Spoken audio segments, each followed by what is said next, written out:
புயல் மழை வெள்ளத்தில் பாதிக்கப்படாத நகரம்னு ஏதாவது நகரம் இருக்கா? ஏதாவது பொது சொத்துக்கள் பாதிக்கப்படாமல் இருக்கக்கூடிய ஏதாவது ஒரு நகரத்தை உலகத்தில் பார்த்துருக்கிறீங்களா? இல்லை. அப்படி இருக்கும்பொழுது பொது சொத்துக்கு சேதம் வரும்பொழுது சாமானிய மக்கள் இழப்பு வரும் பொழுது அந்த இழப்பீடை கொடுப்பதற்கு தான் அரசாங்கம் இருக்குது. அதுக்கு தான் நாங்கள் வரி கட்டுறோம். எத்தனை வரி, எவ்வளோ வரி கட்டியிருக்கிறோம். இப்போ அந்த அம்மையார் நிர்மலா சீதாராமன் அம்மையார் புதுசாக ஒரு வரி கொண்டு வர்றாங்க. பழைய கார்களை விற்றா அதுக்கு வரி போடுறேன்னாங்க.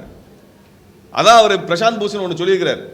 10 லட்ச ரூபாய்க்கு ஒரு காரை வாங்கி நான் 10 வருஷம் கழிச்சு 1 லட்ச ரூபாய்க்கு அந்த காரை விற்கிறேன். இந்த அம்மா என்ன வரி கொடுத்துருக்காங்கன்னா 1 லட்ச ரூபாய்க்கு வரி போடலை. எவ்வளோ 1 லட்ச ரூபாய்க்கு விற்கிறீங்களா? 1 லட்ச ரூபாய்க்கு வரி இல்லை. வாங்கின விலைக்கும் வித்த விலைக்கும் இருக்கக்கூடிய வேறுபாடு இருக்கு இல்லையா? 10 லட்ச ரூபாய்க்கு வாங்கி 1 லட்ச ரூபாய்க்கு விற்றுருக்கிறீங்க. மீதி 9 லட்ச ரூபா இருக்கு இல்லையா? அந்த 9 லட்ச ரூபாய்க்கு வரி போட்டிருக்காங்க. அந்த 9 லட்ச ரூபாய்க்கு வரி போட்டால் கிட்டத்தட்ட 1.25 லட்சம் கோடி 1.25 லட்சம் ரூபா நீங்கள் வரி கட்டணும். காரை விற்கிற 1 லட்ச ரூபாய்க்கு விற்கிறீங்க, அரசாங்கத்துக்கு 1.5 லட்ச ரூபா வரி கொடுக்குறீங்க. இப்படி வரி மேலே வரி போட்டு நம்மளையெல்லாம் கொலை செய்யக்கூடிய, நம்மளையெல்லாம் நெருக்கடி தள்ள, வருமானம் ஏறலை, வரி ஏறிக்கிட்டே போயிட்டு இருக்குது. எல்லாத்துக்கும் வரி போட்டுட்டு இருக்கிறீங்க. அப்போ இப்படிப்பட்ட வரியை வாங்கி தமிழர்களுக்குடைய பங்கை தரலை. அது கேட்டால் தமிழர்களுக்கான நாங்கள் ஸ்டேட் ஜிஎஸ்டியும் போடுறோன்னு சொல்கிறாங்க. தமிழ்நாட்டு உற்பத்தி பண்ணக்கூடிய, தமிழ்நாடு வணிகம் செய்யறதுலேருந்து தான் வரியும் கொடுக்குறோம் மத்திய அரசாங்கத்துக்கு. அதுதான் நாங்கள் வரியும் கொடுக்குறோம். மாநில அரசு இதெல்லாம் வரி போடுங்கன்னு யாரும் கேட்கல. கேட்டால் ஸ்டேட் ஜிஎஸ்டி வாங்குறீங்களா கேட்குறாங்க. மாநில அரசு வரி கேட்டாங்களா இதெல்லாம் போட சொல்லி? ஒன்றிய அரசினுடைய ஜிஎஸ்டி கவுன்சிலில் எல்லா மாநிலத்தையும் சேர்த்து இதெல்லாம் வரி என்று முடிவு பண்ணுவது ஒன்றிய அரசு, மோடி அரசு, நிர்மலா சீதாராமன். ஆனால் மாநிலத்துக்கு வரி தர்றோம், மாநிலத்துக்கு வரி தர்றோம்னு சொல்லி இது போன்ற மடைமாற்றுகின்ற வேலையெல்லாம் பாஜக செய்து கொண்டிருக்கிறது. அப்போ தமிழ்நாட்டில் ரொம்ப மோசமான சூழல் இப்போ நடந்து கொண்டிருக்கிறது. தமிழ்நாட்டில் நம்மளுடைய சிக்கலை குறித்து ஆளுங்கட்சியிடம் முறையிடுவதற்கோ ஆளுங்கட்சியை எதிர்த்து போராட்டம் நடத்துவதற்கான அந்த பணிகளை எல்லாம் மடைமாற்றுவது. இப்போ பரந்தூர் விமான நிலையத்தை எதிர்க்கிறோம், மாஞ்சோலை பிரச்சனைகளுக்கு தீர்வு தரவில்லை என்று நாங்கள் கோரிக்கை வைக்கிறோம், போராட்டம் நடத்துகிறோம். அதே போல் ஒப்பந்த ஊழியர்களுக்கான பணி நிரந்தரம் வேண்டும், போக்குவரத்து ஊழியர்களுக்கான அந்த பென்ஷன் செட்டில் பண்ணணும். இப்படி பல கோரிக்கைகளுக்காக போராட்டம் நடத்திட்டு இருக்கிறோம். இதெல்லாம் திமுக அரசை கேள்வி கேட்டு எதிர்த்து போராட்டம் நடத்திட்டு இருக்கிறோம். அதைக்கெல்லாம் இதுவரைக்கும் அண்ணாமலை பேசியது இல்லை. மாஞ்சோலைக்கு ஏதாவது பேசியிருக்கிறாரா? மீனவ பிரச்சனைக்கு ஏதாவது வழக்கு பதிவு பண்ணுன்னு கேட்டிருக்காரா? அல்லது ஒப்பந்த ஊழியர் சம்பந்தமாக அவங்களுக்கு பணி நிரந்தரம் பண்ணுங்கன்னு கேட்டிருக்காரு. நீங்கள் ஒப்பந்த ஊழியர் எடுத்துட்டீங்கன்னா பொதுப்பணித்துறை, மின்சாரத்துறை, ஆசிரியர் துறை, பேராசிரியர் துறை, தூய்மை பணியாளர்கள் என்று கிட்டத்தட்ட 1 லட்சம் பேருக்கு மேலே இருக்கிறாங்க. அவங்க பணி நிரந்தரம் பண்ணணும்னு சொல்லி திமுக சொல்லிச்சு, இன்னும் பண்ணலைன்னு அதுக்கு எதிராக போராட்டம் நடத்திட்டு இருக்கிறோம். ஆனால் இது எதற்கும் வராத, இதை எதை பற்றியும் கேள்வி கேட்காத அண்ணாமலை தமிழ்நாட்டோட எந்த பிரச்சனை தீர்க்க போறார்? தமிழ்நாட்டில் எந்த பிரச்சனை தீர்க்க அண்ணாமலை சவுக்கால் அடிச்சுக்கிறார்.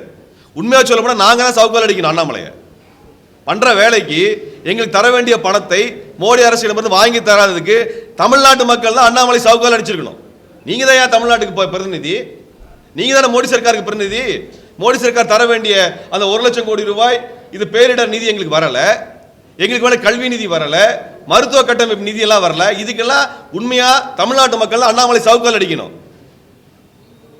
அப்ப இதெல்லாம் மடைமாற்றக்கூடிய நாடகத்தை நிறுத்திவிட்டு ஆக்கப்பூர்வ அரசியல் பண்ண சொல்லுங்க.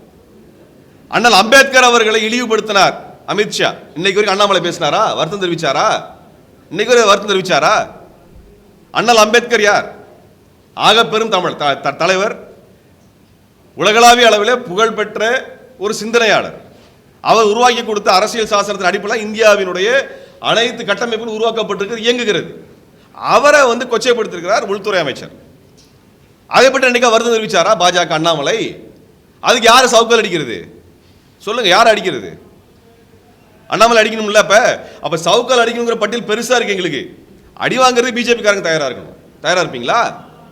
நீங்க பண்ணனதுனால தமிழ்நாடு இவ்வளவு நெருக்கடி சந்தித்து இருக்கிறது. அப்ப இதையெல்லாம் மடைமாற்றுகின்ற சவுக்கால் அடிச்சுக்கிறாங்கிற இது போன்ற மூடத்தனத்தை செருப்பு போடாமல் நடத்துறேங்கிறதுக்கு இதையெல்லாம் கேள்வி கேட்க வேண்டிய இடத்துல நம்ம இருக்கிறோம். தயவு செய்து அண்ணாமலையை பார்த்தீங்கன்னா தமிழ்நாட்டுக்கு வர வேண்டிய நிதி பங்கு பேசும்பொழுது கொச்சையான வார்த்தை பேசுறாரு. பேசினா நீ கேட்டிருப்பீங்க இல்லையா? அது தரல, இது தரல அப்படின்னு வார்த்தை விடுறாரு. ஒரு தலைவருடைய பண்பா அது. தரலன்னா கேள்வி கேட்க தான் செய்வாங்க. எங்கிட்ட வரி வாங்குறீங்கல்ல, எல்லாத்துக்கும் வரி வாங்குறீங்கல்ல, திருப்பி தரலாம் கேள்வி கேட்க என்ன பண்ணுவாங்க?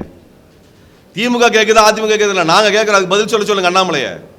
அது திமுக தான் திட்டுவாரு, அதிமுக தான் கண்டுக்க மாட்டாரு, ரைட்டு, அது அவருக்கு கட்சிக்கான சண்டை. பொதுமக்கள் இயக்கங்கள், சமூக இயக்கங்கள், மக்கள் இயக்கம் நாங்கள் கேட்குறோம், எங்களுக்கான பண பங்கீடு ஏன் தரல? அப்போ வரி மட்டும் ஏன் ஏறிட்டு இருக்குது?